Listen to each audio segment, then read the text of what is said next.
Je me suis retrouvée 2 fois toute nue, il était castré. Ou alors il me disait, je sens qu'il va y avoir du son collé au plafond. J'ai dit à la juge d'application des peines, je suis vraiment en danger de mort. Et ce mec alors, qu'est-ce qu'il devient? J'espère qu'il est mort. Et donc il était en prison, et qu'est-ce qu'il a fait? Des viols, il avait mis la main de sa femme dans le congélateur, il a claqué la porte. Vous avez la caravane contre ce bâtiment de fortune, avec au fond là-bas une autre caravane collée. Y'a quelqu'un?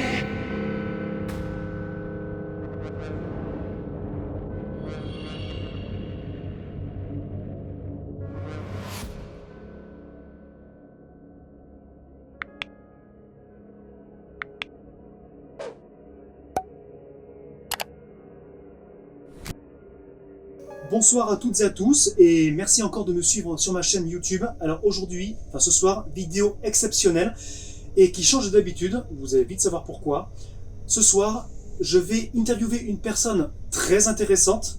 Pour la petite histoire, je suis tombé sur un spot urbex totalement au hasard, et une erreur qui m'a conduit vers cette femme, qui habite à côté de ces lieux, et qui a plein de choses surprenantes à me raconter. Alors je crois que je ne sais pas tout, mais visiblement ça va très loin dans le délire. Donc soyez prêts, ça va être plus ou moins choquant, vous me confirmez? Absolument. Voilà, donc Et vous êtes qui est prévenus. d'actualité au jour d'aujourd'hui, en 2009, personne n'a entendu parler de ça. Ok, bon voilà, c'est pour ça qu'il va y avoir plein de floutage. Cette personne a décidé, malgré le fait d'avoir accepté, je le remercie, cette interview, l'anonymat sera gardé le plus possible, avec son accord bien entendu. Donc cette dame, nous allons l'appeler Sylvie, c'est bien sûr pas son vrai prénom, voilà, c'est un prénom d'emprunt qui m'a été confié par elle d'ailleurs, donc c'est madame qui l'a choisi, donc bonjour Sylvie. Enchanté, Julien. Voilà, donc c'est la deuxième fois qu'on se rencontre du coup, Oui. la première fois c'était l'erreur de ma part, donc je suis tombé Oui. sur vous, et je pense que j'ai bien fait parce que vous allez nous Et apprendre il n'y des a choses... pas d'erreur. Il n'y a pas de hasard Ah, dans la vie, oui, d'accord. Je pense que ça fait plaisir qu'enfin on s'intéresse à cette histoire qui date de 15 ans. Ok. Et ben, comme quoi, des fois on dit le hasard, fumer les choses, je Oui, pense. oui. Alors, c'est parti. Par quoi vous voulez commencer? Parce que je pense qu'il y a plein de Alors, choses. j'avais commencé vous avez tout tel préparé, un ouais. roman parce que quand l'histoire s'est terminée, j'ai dit il faut que j'écrive. Alors, l'histoire, elle commence. Tempête Klaus, c'est le 24 janvier 2009. Je me réveille, clac, clac, j'ai mon arbre eucalyptus qui est à terre, la clôture qui est cassée. Le 11 février 2009, à 19h30, c'est chirurgical, c'est au scalpel, ce que je raconte. Il y a du boucan dans cette cabane à côté. J'entends des meubles. D'habitude, c'est l'été qu'il y a des vacanciers qui viennent. Mais là, le mari de la petite fille des propriétaires vient me voir et me demande si je n'ai pas eu peur. Il me dit installer un ouvrier maçon, que celui-ci a peur de tout, des chiens et même des oiseaux. Et de rajouter, il n'a pas de voiture et il vient de Marseille. Par la suite, il va me tenir un discours étrange, que lui, donc, son patron, il est compagnon du devoir et qu'il a créé son entreprise de maçonnerie à 14 ans. Et là, je précise, un véritable et authentique mégalomane. Lundi 16 février 2009, 7h30 du matin.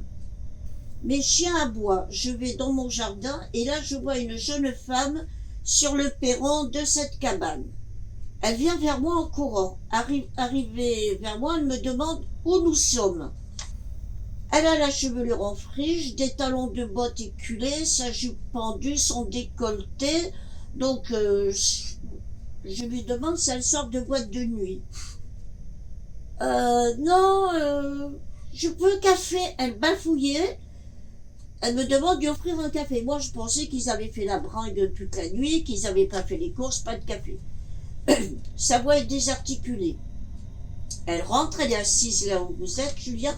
Elle me demande le calendrier des postes.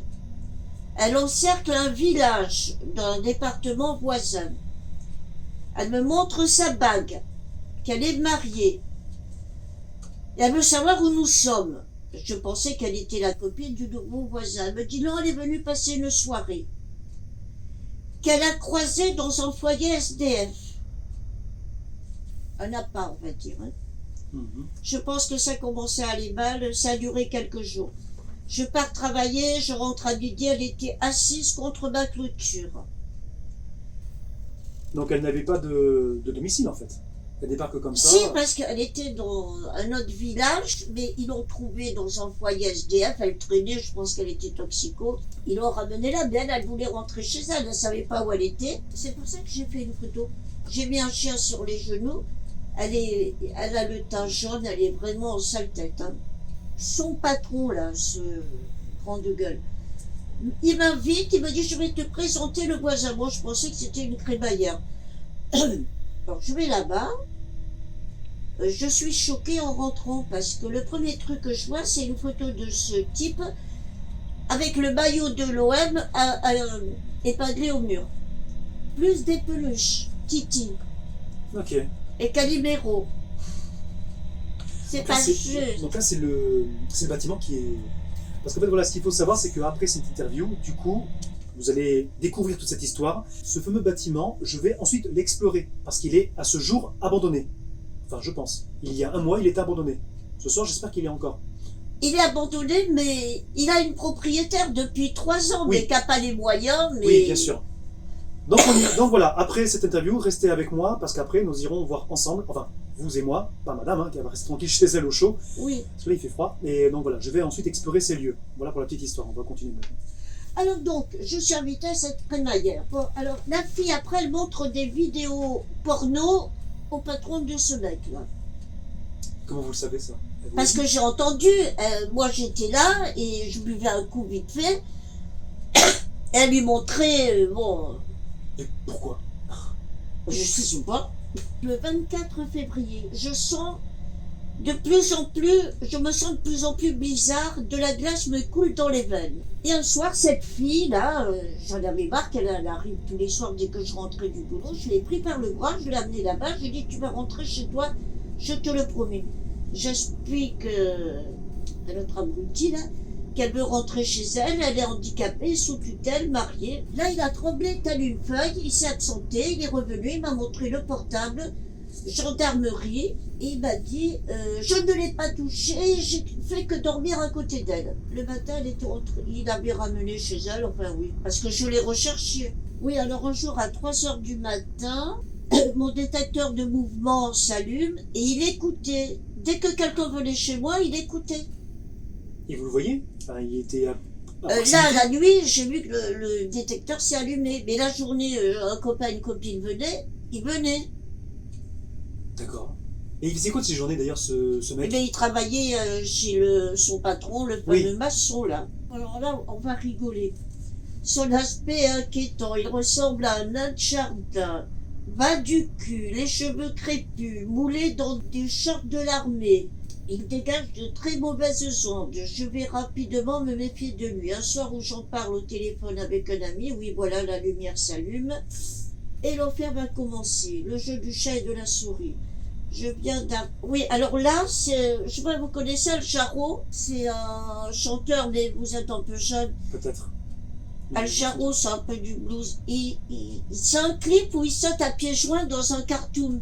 Ok. Et moi, je dis, j'ai l'impression de sauter dans un truc, un dessin animé, parce que je suis dans un autre univers.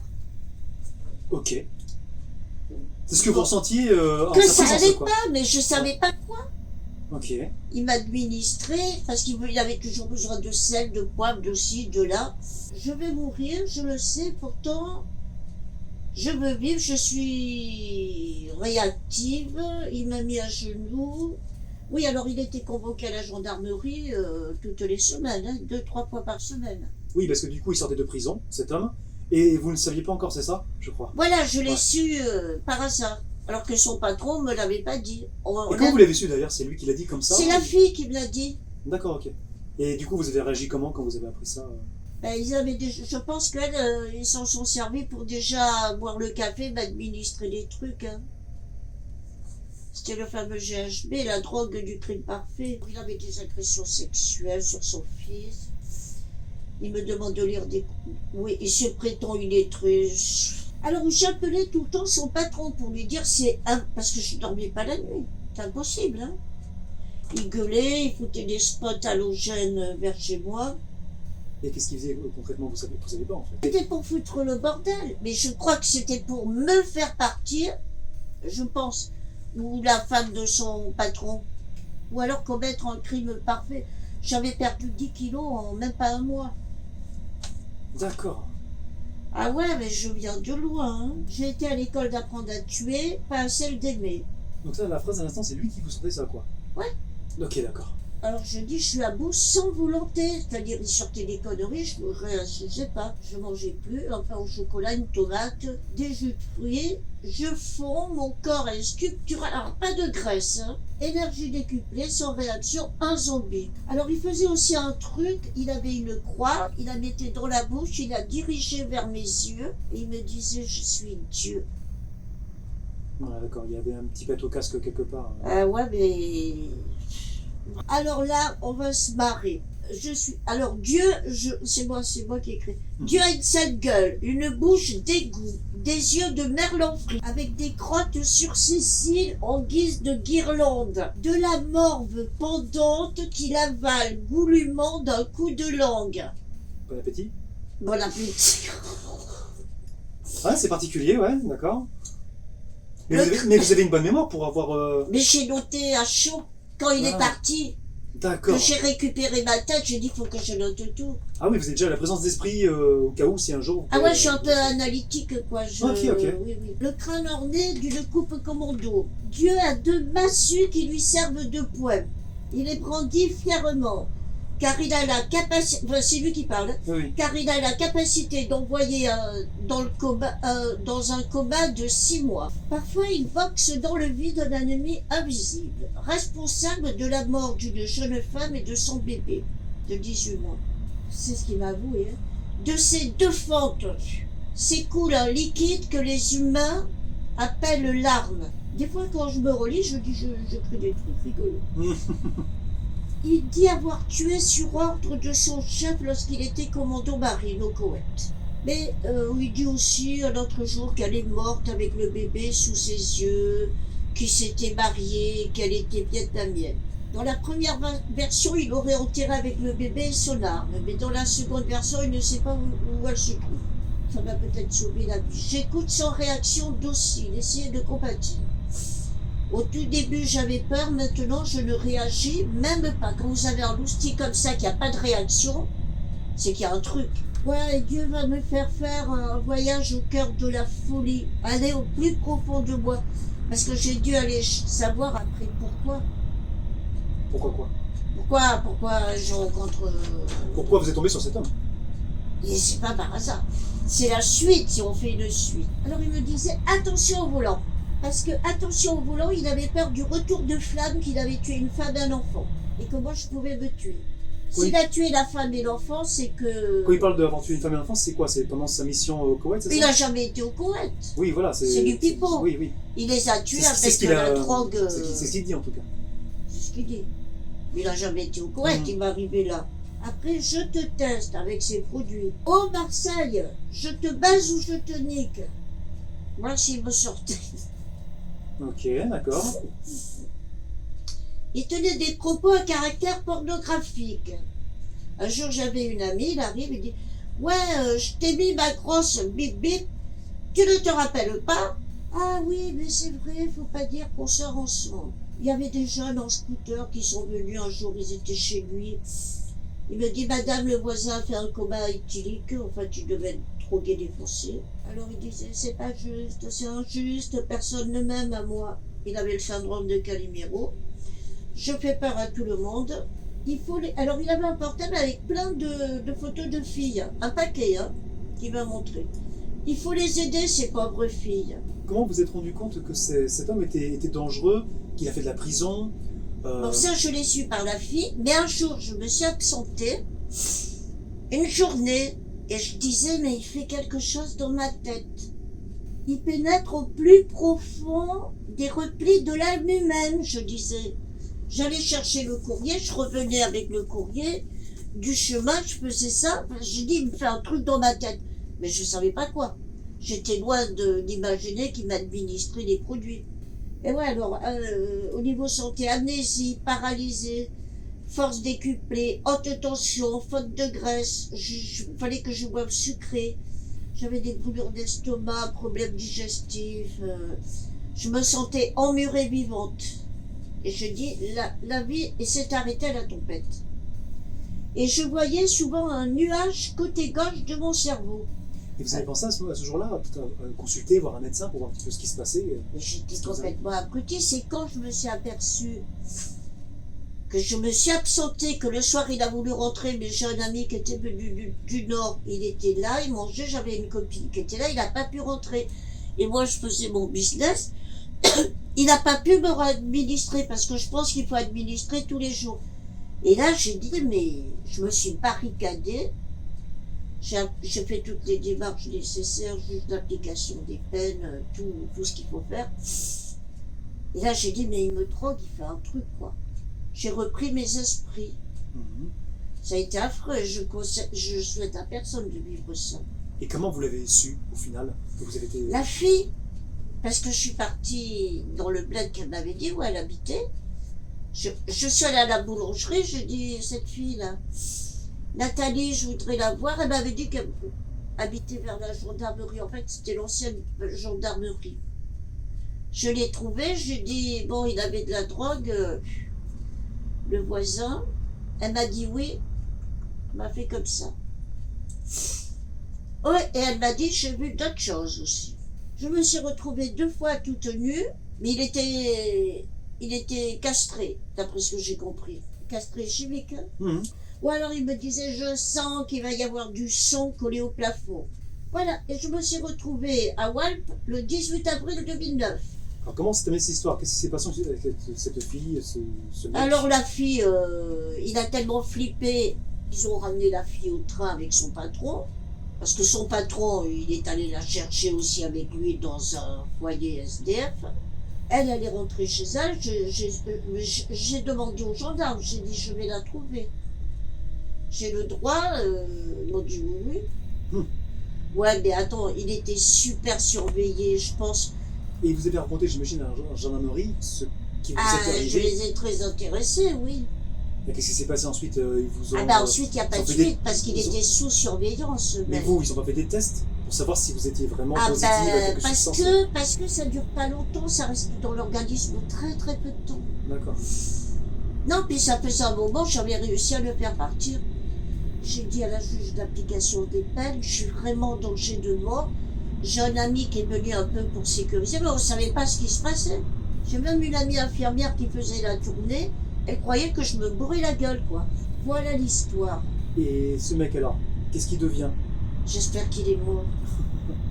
Il est parti de lui-même ou il est parti quoi, du jour au lendemain? Son patron, quand il a su son patron a été convoqué aussi à la gendarmerie, il l'a massacré pour le faire démissionner. Ok. Et depuis ce jour-là, plus rien. Plus rien. Il est parti en 2009? Ah oui. Donc depuis 2009, en fait, vous n'avez plus de nouvelles de lui? Non. Et donc le bâtiment dans lequel il habitait... Oui, ils ont loué après un autre ouvrier, mais tout le toit est effondré.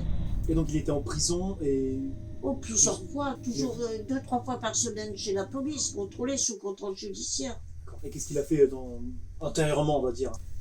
Viol. C'est pour ça peut-être qu'il s'est fait castrer pour sortir. Des viols, il avait mis la main de sa femme dans le congélateur, il a claqué la porte dessus. D'accord, ok, ouais. Et un gendarme, il m'a dit c'est très très grave. Mais moi je savais pas, je disais mais c'est des cachets psychiatriques. Et il m'a dit est-ce que ça va mieux maintenant? Mais j'ai dit oui, ça allait mieux quand j'ai récupéré ma tête. Mais donc, il y a une histoire incroyable. Bon, en tout cas, c'est gentil à vous d'avoir accepté de... Eh ben oui, et merci à vous parce que... de vous raconter tout ça. C'est sur la fin de cette interview surprenante, je pense que c'est le mot, que nous allons nous quitter, mais restez encore sur cette chaîne parce que, comme je vous l'ai dit, l'interview s'achève, mais maintenant va avoir lieu l'exploration. On va poursuivre sur l'exploration de la maison habitée par ce fou furieux. A tout de suite. C'est parti les amis, maintenant je me retrouve dehors, il fait super froid donc je vais pas tenir très longtemps. Mais en même temps le bâtiment que nous apprêtons à visiter est assez petit, donc ça devrait pas durer très longtemps. Donc sans plus attendre, nous allons visiter cette fameuse maison habitée par ce fou furieux. Alors, vous voyez, il y a une échelle qui est installée pour qu'on puisse passer, c'est gentil. Oh, ça a déjà gelé. Donc vous voyez là, vous avez la caravane contre ce bâtiment de fortune, avec au fond là-bas une autre caravane collée, pour que ça fasse un semblant de... Donc là effectivement, c'est du tapis de goudron, je sais pas comment on appelle ça, mais je connais. C'est pas terrible, ça tient pas dans le temps. Et j'espère qu'il y a personne. Y a quelqu'un ?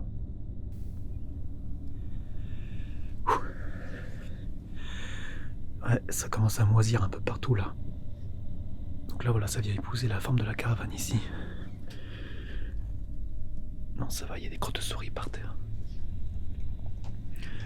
Donc c'est vraiment particulier. Voilà, cette personne, cet homme vivait là.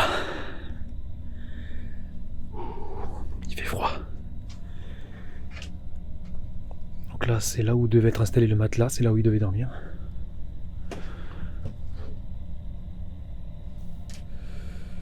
Ouais, les matelas ont été posés ici. Ah oui, là, d'accord, on a une espèce de convertible là. Un couteau, un ticket pour le concert de Dionysos. Ok.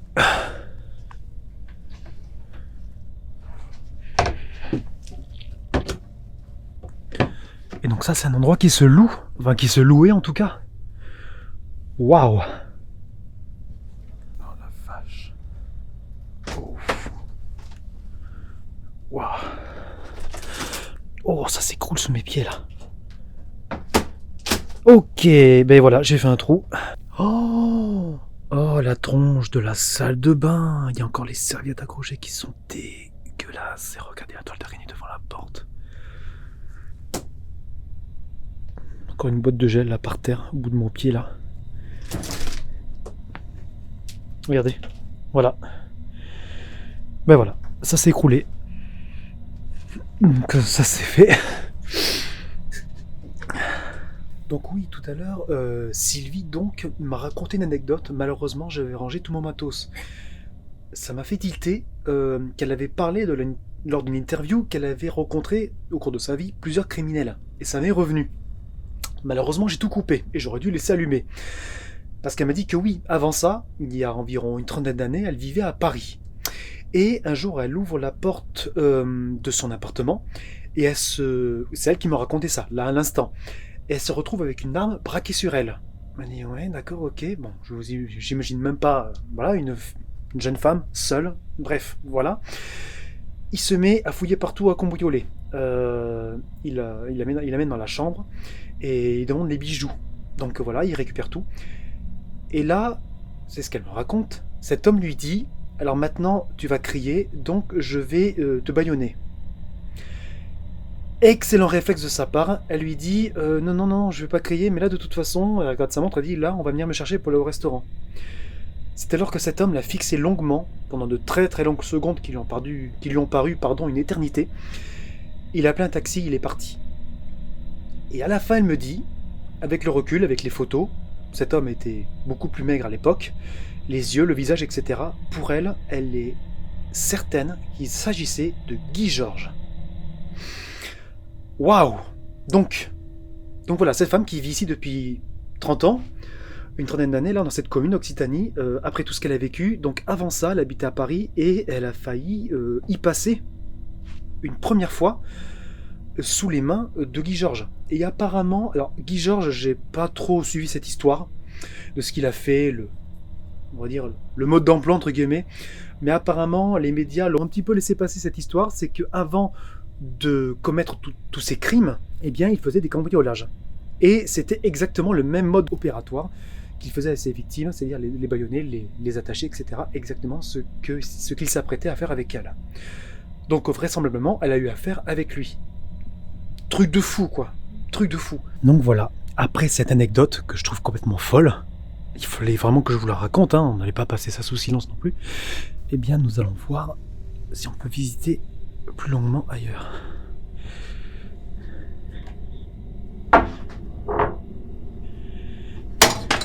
Oula.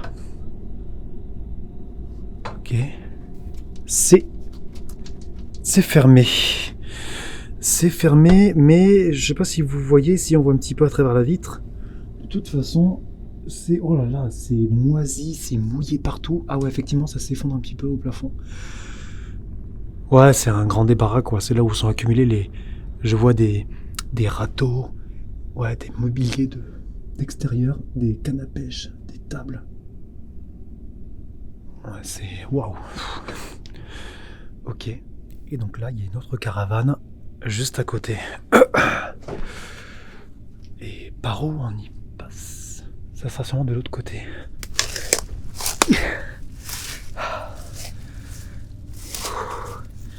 Et c'est ouvert.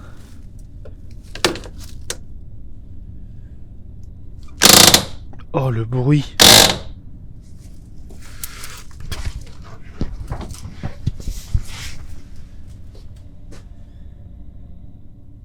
Y a quelqu'un? J'espère que non. C'est un peu plus propre ici. Des canettes.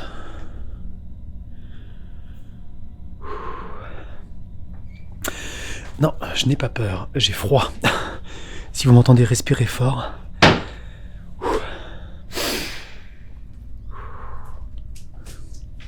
Oh, il y a des bestioles ici. Laisse tomber. Bon, mais tout est totalement vide. Hein. C'est pas très surprenant.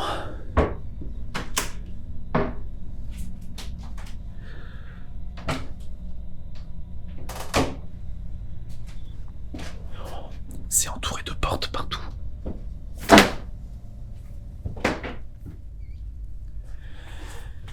Ouais. Là, on a une chambre.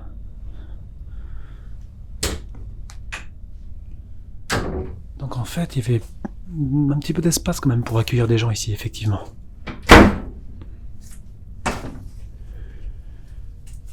Ouais, les toilettes, avec la végétation qui rentre ici par la fenêtre. Incroyable.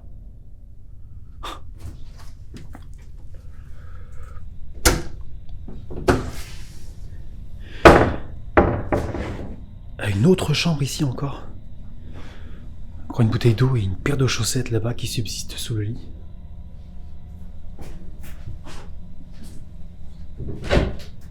Tout est vide. Ouf.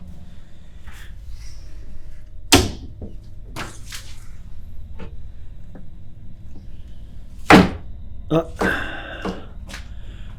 Je vois qu'on s'est un petit peu énervé là. Non? Ouais, je crois que si, hein. Ah, on a un joli petit nid, on dirait un nid à frelons, mais avec un seul frelon, on dirait non. C'est original.